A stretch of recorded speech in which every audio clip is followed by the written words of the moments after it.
Well, if you joined us last night at 5 o'clock, we showed you a video that's gone viral of a 4-year-old girl at the Cleveland Clinic who is waiting a heart transplant and the special connection that she has made with some construction workers.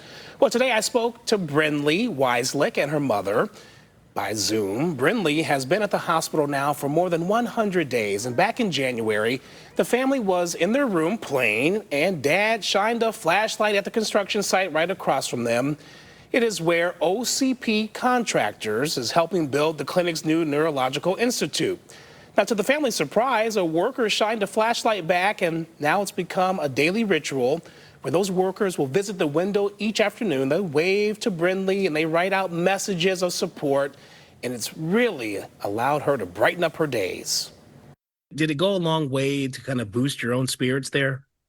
Oh yeah, yeah, because it made you feel like there's other people that are looking out for you.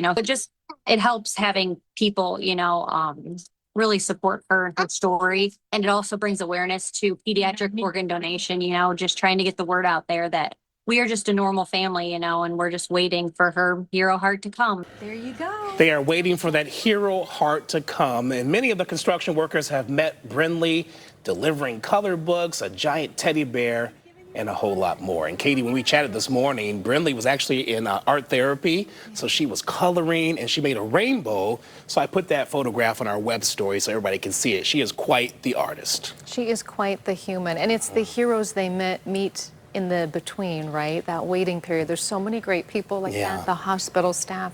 And they haven't met the guy who flashed the flashlight back in originally that started all this. He hasn't met Brinley yet, but it's in the works. All right, another chapter to come. Thinking of Brinley and her family tonight.